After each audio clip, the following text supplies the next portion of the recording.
Halo teman-teman semua, selamat datang kembali di channel ini dengan aku Kamal Tibrizi. Sebelumnya, aku mau tanya, kalian di sini ada yang punya rasa takut nggak? Entah itu takut sama orang, hewan, atau kondisi-kondisi tertentu. Pastinya punya dong. Ya semua manusia punya rasa takut. Atau kalian baru-baru ini takut sama suatu hal yang dulunya kalian nggak takut sama sekali. Contohnya, aku punya teman yang takut sama kecoa, atau bisa dibilang fobia lah. Padahal dulunya dia nggak takut, tapi dikarenakan dia mengalami kejadian tertentu, sekarang dia malah jadi takut sama kecoa. Di tahun 1920, di Universitas Johns Hopkins, ada seseorang yang mencoba untuk mempelajari rasa takut. Atau lebih tepatnya, apakah rasa takut ini bisa untuk dikondisikan? Perkenalkan, dia adalah John Watson, atau bisa dikenal sebagai bapak yang mendirikan aliran behaviorisme di Amerika. Berawal dari temuannya Ivan Pavlov, yaitu classical conditioning yang menggunakan anjing sebagai subjeknya.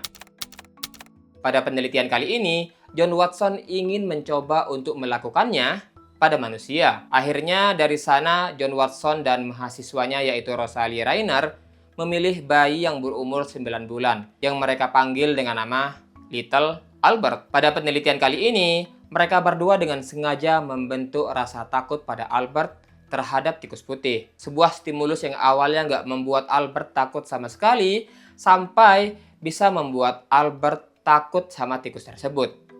Bagaimana hal itu bisa terjadi? Di awal penelitian, Albert sempat dikasih beberapa stimulus. Watson kasih anjing, monyet, kelinci, sampai dengan tikus putih. In the early part of the 20th century, psychologists John Watson and Rosalie Rainer set out to teach a baby boy called Little Albert to fear white rats using the principle of classical conditioning. Tapi seperti yang kalian lihat, Albert sama sekali nggak memperlihatkan adanya rasa takut. Stimulus tersebut, seperti tikus putih ini, disebut sebagai stimulus netral, atau sebuah stimulus yang tidak menghasilkan respon apapun. Tapi seperti bayi pada umumnya, Albert ini takut kalau dia lagi dengar suara keras. Hidup Jokowi! Di sesi selanjutnya, Albert dikasih tikus putih lagi. Tapi bedanya, di saat Albert nyoba nyentuh tikus putih, ada seseorang yang memukul batang baja. Dan hal tersebut membuat Albert menjadi ketakutan. Nah, prosedur ini diulang beberapa kali oleh Watson dan Rainer. Suara keras pada penelitian ini disebut sebagai stimulus tidak terkondisi atau sebuah stimulus yang menghasilkan respon tidak terkondisi, yaitu berupa rasa takut. Di akhir penelitian, Albert dikasih tikus putih lagi, tapi bedanya kali ini nggak diiringi sama suara keras. Dan seperti yang kalian lihat, Albert mulai menunjukkan ketakutan, seperti halnya dia lagi dengar suara keras. Pengondisian klasiknya berhasil untuk membuat Albert takut sama suatu hal yang dulunya nggak ia takuti. Jadi, hal itulah yang disebut sebagai classical conditioning.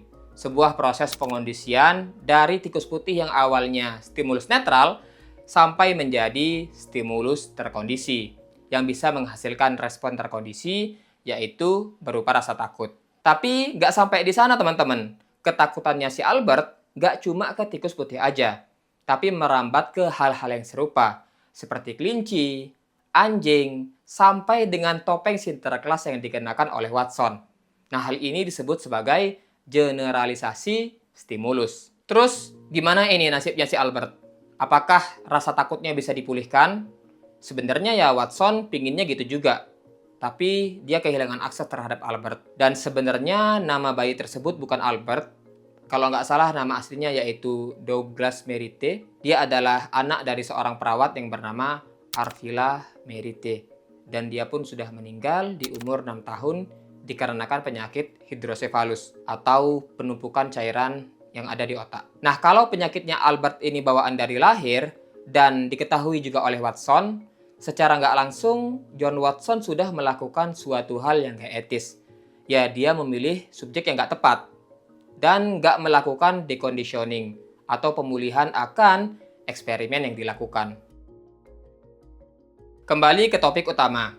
Apakah rasa takut yang dikondisikan bisa dipulihkan?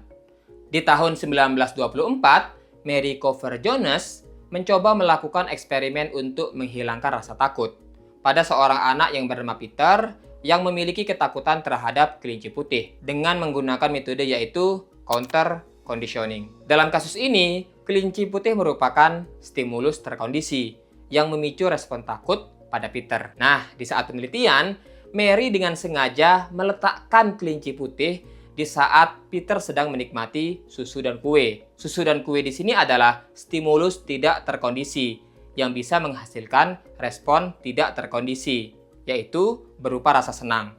Sebuah stimulus yang menghasilkan respon yang bertolak belakang dengan kelinci. Tujuannya adalah agar rasa senang dari makanan bisa mengalahkan rasa takut dari kelinci. Proses ini dilakukan secara bertahap. Awalnya, kelinci putih diletakkan pada jarak yang cukup jauh, ya biar Peter nggak terlalu panik. Tapi hari demi hari, jaraknya diperdekat secara perlahan, sampai akhirnya dia belajar untuk tidak takut lagi. Bahkan dia bisa bermain dengan kelinci putih tersebut. Oke teman-teman, jadi itu dia penelitian terdahulu di awal aliran behaviorisme ini berdiri. Setidaknya sekarang kita tahu kalau psikolog zaman dulu mempelajari perilaku manusia bukan dengan tebak-tebakan, melainkan dengan eksperimen, observasi, dan lain sebagainya. Walaupun penelitian yang dilakukan oleh John Watson ada sisi kontroversinya, setidaknya penelitiannya sudah mengubah cara psikolog dalam mempelajari perilaku manusia, yang pastinya ke arah yang lebih baik. Oke teman-teman, sekian dulu video kali ini. Semoga bermanfaat. Aku Kamal Tibrizi. Sampai jumpa di video selanjutnya.